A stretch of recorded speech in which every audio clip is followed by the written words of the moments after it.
Bismillahirrahmanirrahim. Assalamualaikum warahmatullahi wabarakatuh. Alhamdulillah rabbil alamin. Wassalatu wassalamu ala asyrafil anbiya'i wal mursalin nabiyina Muhammadin wa ala alihi wa sahbihi ajma'in. Ya ayyuhalladzina amanu taqullaha haqqa tuqatih wa la tamutunna illa wa antum muslimun. Subhanaka la ilma lana illa ma 'allamtana innaka antal alimul hakim. Allahumma la sahla illa ma ja'altahu sahla wa anta tajal hazna idza syi'ta salama ba'd.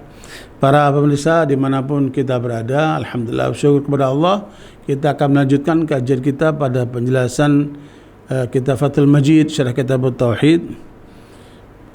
Poin yang hadis Nabi SAW, a'udzubillahi minasyaitonir rajim, bismillahirrahmanirrahim.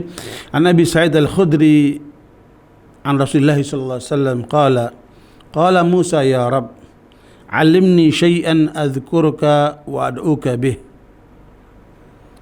Dari Abi Sa'id Al-Khudri radhiyallahu anhu bahwa beliau meriwayatkan dari Rasulullah SAW bahwa Nabi bersabda, Musa alaihissalam berkata, ya Rabb, wahai Tuhan, ajarkan kepadaku sesuatu untuk aku selalu ingat kepadamu dan berdoa dengannya kepadamu. Qala qul ya Musa la ilaha illallah. Maka Allah pun mengajarkan kepada Musa, katakan tidak ada Tuhan yang berhak disembah kecuali Allah. Nabi Musa berkomentar, ya Rabb, kullu ibadika yaquluna hadha. Nabi Musa mengatakan, wahai Tuhan, seluruh hambamu mengatakan yang seperti ini. Qala ya Musa, maka Allah SWT mengatakan kepada Musa, wahai Musa, lau anna samawati sab' wa amirahunna ghairi wal ardaina sab' fi kiffatin wa la ilaha illallah fi kiffatin malat bihinna la ilaha illallah. Ya, wahai Musa, ketahuilah sesungguhnya langit yang 7 dengan penghuninya yang diramaikan selain aku, dan 7 bumi dalam satu timbangan, dan la ilaha illallah di timbangan yang lain, maka ketahuilah la ilaha illallah akan lebih kuat daripada timbangan-timbangan itu. Ya, maka akan kuat timbangannya la ilaha illallah. Hadis ini sahih riwayat Imam Ibnu Hibban dan Al-Hakim dan mensahihkannya. Barakallahu sekalian, hadis yang agung sekali dari Abu Sa'id, sahabat Nabi yang pernah ikut dalam perang Uhud, tetapi karena dianggap masih belum cukup umur sehingga tidak disertakan. Baru setelah itu perang-perang berikutnya beliau menyertai perjuangan Nabi Muhammad SAW, dan beliau wafat sekitar tahun 60-an atau 70-an ya. Dalam perbedaan pendapat ada yang menyebutkan 65, 64, 63, ada juga yang menyebutkan 74 ya.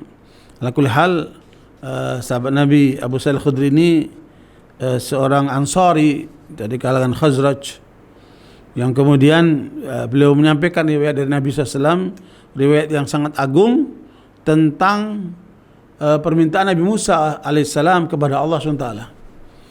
Perlu diketahui oleh para pemirsa yang manapun berada, dalam satu riwayat disebutkan jumlah Nabi yang pernah diutus oleh Allah dan Rasulnya itu ada 124.000. Ya, saya melihat di antara ulama Indonesia yang menyebutkan angka itu adalah Pak Hamka dalam bukunya Studi Islam.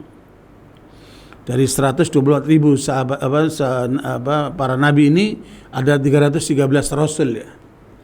Nah, barakallahu semua diutus oleh Allah untuk mengajak manusia atau mengajak umatnya agar beribadah kepada Allah SWT.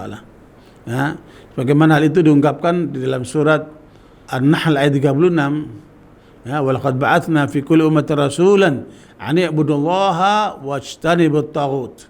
Ya, sungguh telah kami utus setiap umat itu seorang rasul, yang Rasul itu mengajak kepada umatnya untuk senantiasa beribadah kepada Allah dan meninggalkan semua bentuk peribadahan kepada selain Allah. Begitu pula dalam surah Al-Anbiya 25 Allah katakan, "Wa ma arsalna min qablika min rasulin illa nuhi ilaihi annahu la ilaha illa ana fa'budun." Tidaklah seorang rasul pun yang kami utus sebelummu wahai Muhammad sallallahu alaihi wasallam kecuali aku perintahkan kepada rasul itu agar menyampaikan kepada umatnya tidak ada Tuhan yang berhak disembah kecuali aku. Nah, karenanya barakallahu seluruh para nabi dan rasul ini kemudian disebutkan Al-Quran 25 nabi dan rasul, dan dari semuanya diwakili oleh 5 ulul azmi, 5 orang rasul pilihan Allah yang jumlahnya 5 disebutkan Allah dalam surat Asy-Syura ayat 13. A'udzubillahi minasyaitonir rajim. Syara'a lakum minad dini ma wassa bihi Nuha walladzi auhayna ilaika wa ma wassayna bihi Ibrahim wa Musa wa Isa an aqimud dina wa la tatafarraqu fihi kabura 'alal musyrikin ma tad'uhum ilaihi Allahu yastabi ilaihi ma yasha wa yahdi ilaihi man yunib. Allah telah mensyariatkan kepada Nabi Nuh alaihissalam dan kepadamu ya Muhammad, dan di tengah itu ada Nabi Ibrahim, Musa dan Isa. Semua diperintahkan oleh Allah untuk mengajak kepada umatnya akan menyembah Allah SWT, ya, untuk menegakkan din, untuk menjalankan agama ini, dan jangan berpecah belah di dalam menjalankan agama ini. Sungguh berat bagi orang musyrik apa yang kalian serukan itu, tetapi Allah akan memilih siapa yang akan kembali kepadanya dan siapa yang mau kembali ke jalannya.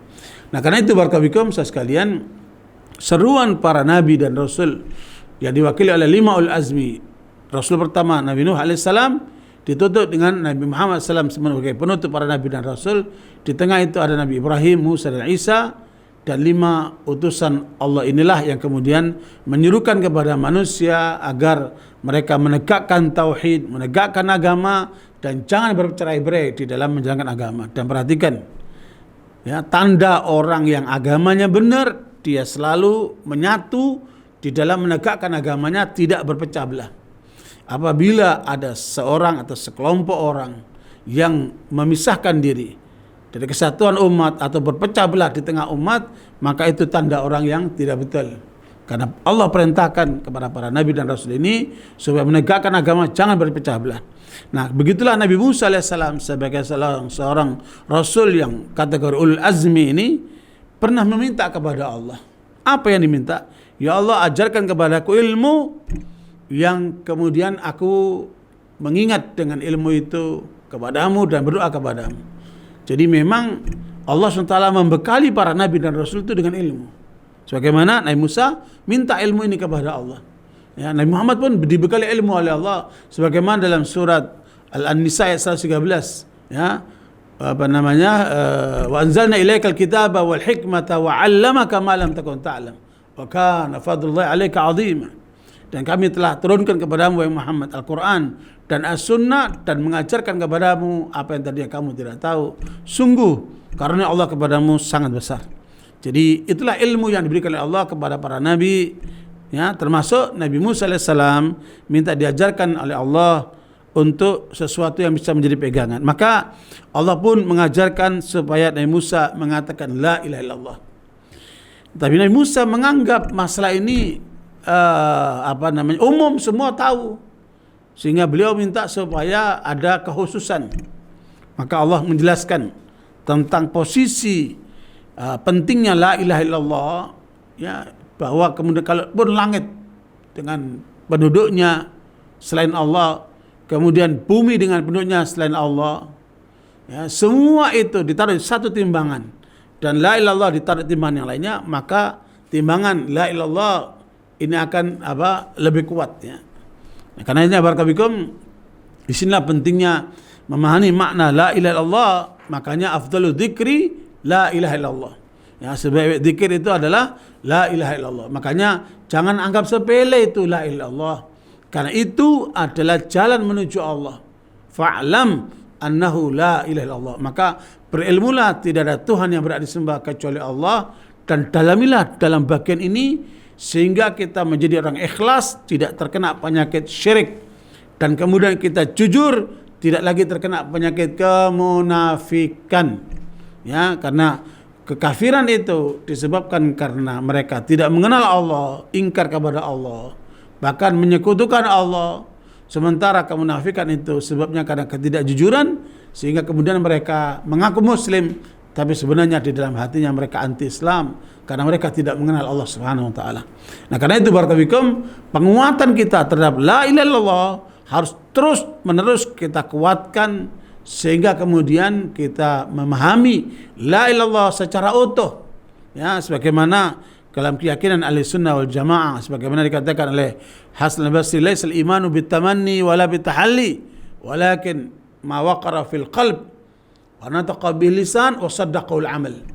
Hasan Basri rahimahullah, bahwa iman itu bukan dengan angan-angan, bukan dengan cita-cita saja, tetapi apa yang menghunjam di dalam kalbu kemudian diucapkan oleh lisan dan dibuktikan oleh perbuatan. Itulah yang kenal dengan Nabi SAW, al-imanu bid'un wa sittuna syu'bah wa fi riwayatin bid'un wa sab'una syu'bah a'laha la ilallah wa adnaha imatatul adha. Jadi iman itu ada 60 lebih atau 70 lebih. Yang paling tinggi adalah la ilaha illallah, yang paling rendah menyingkirkan duri dari jalanan sehingga tidak mengganggu orang. Nah, ini adalah bagian daripada penjelasan la ilaha illallah dalam arti yang rinci. Ada 24 terkait dengan amalan kalbu, ada 7 bagian terkait dengan amalan lisan, dan ada 38 terkait dengan amalan perbuatan. Dan seluruh aspek itulah yang kemudian menjadi bagian yang tidak terpisahkan dari pelaksanaan, dari pemahaman dan pelaksanaan la ilaha illallah. Sehingga gak cukup dengan ucapan, tetapi harus dibuktikan dengan perbuatan, sehingga kemudian kesungguhan, kejujuran, keikhlasan, keyakinan, kekuatan, semua itu kita buktikan bahwa kita tunduk hanya kepada Allah, melaksanakan syariat Allah, dan kemudian mengalahkan hawa nafsu dan semua bentuk daripada keinginan-keinginan yang bertentangan dengan keinginan Allah Subhanahu wa taala. Nah, karenanya barakallahu penguatan makna la ilaha illallah ini harus terus kita kuatkan di dalam diri kita sehingga kita tidak terpengaruh oleh keadaan. Ya, pengaruh kekafiran, pengaruh kemusyrikan, pengaruh kemunafikan, pengaruh media, pengaruh yang macam-macam yang bertentangan dengan syariat Allah, kita tidak terpengaruh dengan semua itu karena kita yakin kepada Allah. Qul inna salati wa nusuki wa mahyaya wa mamati lillahi rabbil alamin. Ya, katakan salatku, ibadah kurbanku, mati dan hidupku untuk Allah. Sehingga jangan terpengaruh oleh keadaan yang ada, justru kita berpegang dengan yang diajarkan oleh Allah Subhanahu wa taala. Wa may ya'tasim billahi faqad hudiya ila siratal mustaqim. Siapa yang berpegang dengan Allah, maka dia akan diarahkan kepada jalan yang lurus. Barakallahu fikum. Makanya di dalam riwayat Imam Nasa'i, kemudian Imam Al-Hakim dan yang lainnya, bahwa kemudian nanti di akhirat itu seorang akan diberikan sijilat, ya, catatan amalnya sepanjang mata memandang. Itu baru 1 lembar. Ada 99 lembar. Ya, dari catatan amal kita, baik yang baik ataupun yang buruk, itu akan dihamparkan di depan kita. Ada 99 lembar. Kemudian kita lihat semua amalan kita itu. Kemudian Allah bertanya kepada kita, wahai hambaku, apakah ada di antara catatan itu yang kamu ingkari, yang ditulis salah oleh malaikat yang mencatatnya? Kita lihat semua itu. Ternyata semua betul. Betul ya Allah, semua ini memang aku lakukan. Ya, pencatat malaikat pun itu tidak ada yang salah. Ternyata di situ kita lihat banyak sekali kesalahan, banyak sekali dosa, banyak sekali pelanggaran-pelanggaran. Sehingga kita ketar-ketir, ini akan menjadi beban buat kita.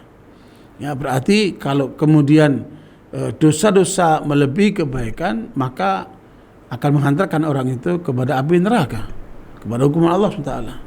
Udah ketar-ketir itu hamba, tapi kemudian Allah mengatakan, jangan engkau khawatir wahai hambaku, kamu punya simpanan. Apa itu ya Allah? La ilaha illallah. Kamu punya simpanan tauhid yang tertancap di dalam kalbumu, yang kamu ucapkan dengan lisanmu dan kamu buktikan dengan perbuatanmu. Maka itu tertulis sebagai amal solehmu. Maka seluruh catatan lembaran itu ditaruh di satu timbangan, dan la ilaha illallah ditaruh timbangan yang lainnya. Kata Nabi, timbangan la ilaha illallah itu ternyata lebih kuat daripada apa yang ada di lembaran-lembaran itu, sehingga dengan itu hamba ini oleh Allah dimasukkan ke dalam surga tanpa melalui siksa api neraka. Inilah pentingnya la ilaha illallah untuk senantiasa kita pegangi dan jangan sampai dilepaskan. Wala tamutunna illa wa antum muslimun. Semoga pelajaran ini menjadi pelajaran penting untuk kita pegangi. Nabi Musa saja diajarkan la ilaha illallah, apalagi kita sebagai manusia biasa. Makanya Nabi mengingatkan, khairu ma qultu ana wan nabiyyuna min qabli. Sebaik-baik yang aku ucapkan dan nabi-nabi sebelumku.